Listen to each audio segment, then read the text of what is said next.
yàlla amul benn jaamam boo xam da lay nattu bëgg a juddoo ba bëgg a génn àdduna sa àdduna nekk safara. mënul nekk. nanu amul. lépp naqari. lépp naqar ba nga juddoo ba ngay màggat lépp nekk naqar amul. li ngay foog nag tuddee ko naqar am xam nga ñun dafa am benn barème bu ñuy nattee ñun nit ci la ñuy nattee kan moo nekk ci coono àddina ak kan moo am nooflaay. ñun.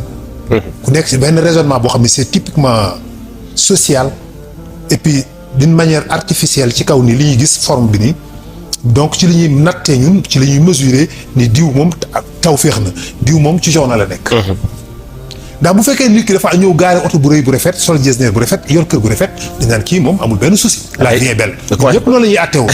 ñëpp noonu la ñuy raisonné. dëgg la. bu fekkee nit ki dañu ko doon mu dëkk ci génn këru seng gu ñàng xaw a bizarre noonu génn sa waay ñu gis ko muy lijjanti dépasse suba ñun ñëpp dañu jàpp ni kii misère la nekk ak coono.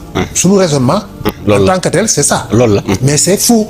c'est pas la vérité. ah bon. ah non non non non il n'est pas dit que ni ki mel ci position bi moo am nattu àddina ki nekk ci position bi moo am bànneex damay wax chaque jour ni naqar boo gis ëmb na bànneex. dëgg la.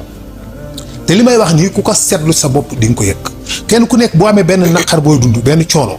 au fond de toi di nga yëg benn fierté wala benn force wala benn plaisir bu ndaw booy am ci biir. coono bi ngay dund. benn fierté boo ciy am ci la dara teg la nga muñ ko toog concentré wu ci sa ruq. yëg ni man je suis quelqu'un parce que maa ngi muñ lii. am na benn bànneex bu ci nekk. parfois c'est illisible duñ ko mën a ñu bari duñ ko mën a détecter mais am na plaisir. léegi tamit bànneex bi mu nekk boo ko seetloo nii ci bànneex bi nga koy gis nii mu yor ko forme bi rafet nii am na benn naqar bu metti bu nekk ci biir bu mu la waxul. nga xam moo doon joxe bànneex bi yëpp te naqar bee deñ. disparaître da koy def gisatul bànneex bi ndax naqar bi ci biir. dëgg la. yow mi koy romb di dem yaay gis bànneex bi mais moom gisatul bànneex bi ndax naqar bi ci biir. wallaahi. gis nga tey jii yàlla dafay xereñ ba nga xam ni. moom règle yi ñu tënk ñun tënk ko. ñun li ñuy àttee moom àtteewul foofu ku am bànneex ku am plaisir ku am sakina ku dundam neex ku dundam naqari lépp mi ngi dépendre ci sa degré de stress.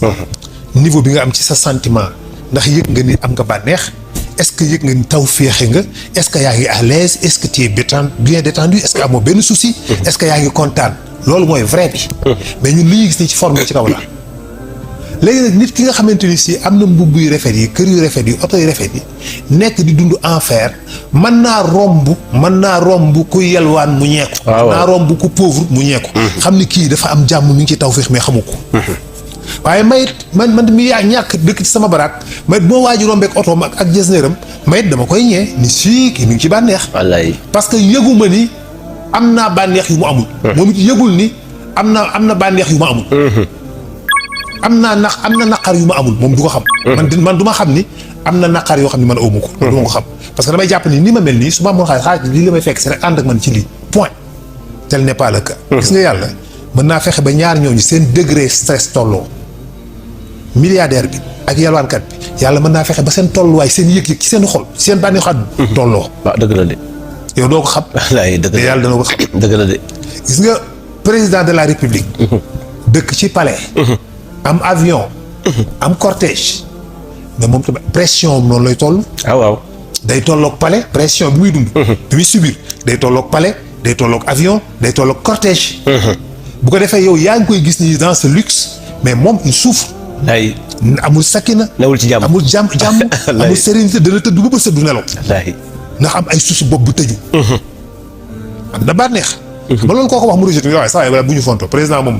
noos lay def quoi ñun ñëpp noonu la ñuy raisonné man mi sax peut-être ku ma woon loolu laay wax. maanaam président daal mënu maa wax leen lu dul. mu ngi lay noos. waaw mais il se peut que wallaahi il se peut que moo la gën a stressé.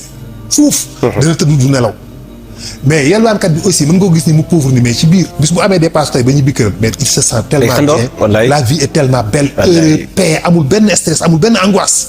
angoisse am yëpp loolu la. dépasse suba sama doom ordonnance am facture courant bi. point. bu ko réaliser rek affaire bi disparaître il est heureux il est libre amul benn pression amul benn fitna moo tax yooyu du nattukaay. yàlla dina nattu nit ñëpp am nattu nit ñëpp yaa ngi dundaale yaa ngi sooxaale benn handicap benn nattu benn naqar benn métit koo seen muy lox am na benn handicap psychologique booy démarrer. donc am nga lu la naqari ci dara ci lii d'une manière ou d'une autre. et puis kattan yi ni ñu toll noonu tamit la yàlla di séddale nit ñi. waaw. am na ñu am kattanu mën a dundaaleeg une tonne problème. parce que yàlla jox na leen doole yi àttan nañ ko. sentir yu pression bi. ñoo yem am na ki nga xamante ni 100 kilos yi problème la àttan yàlla da koy jox moyen yëpp parce que du ko teg problème parce que moom 100 kilos la àttan ñoom ñaar bi ñu yenoo ku nekk dem ñoo tolloo diisaay ndax kàttan yi tolloowul. est-ce que comprendre wallaay wax nga dëgg de. boo woowee mel ni mbërum làmb mu am kàttan. nga woo Bombardier yen ko 100 kilos. woo benn xale bu am juróom-ñaari at yen ko 20 kilos. ñoom ñaar ñoo tolloo coono diisaay. waaw dëgg la de. la kii di yëg la kii di yëg. waaw la kii di yëg ñoo tolloo net li ñuy yëg. parce que kàttan yi tolloowul. dëgg la macha allah. donc yàlla noonu lay séddalee nit ku nekk lu mu la teg rek àttan nga ko. wallaay soo boo gisee yàlla naan laa yukallifu llaahu nafsan illaa wus'ahaa. mooy lu ma leen teg rek kenn ku ne lu ma la teg man xam naa ne yow yàlla man yàlla àttan nga loolu.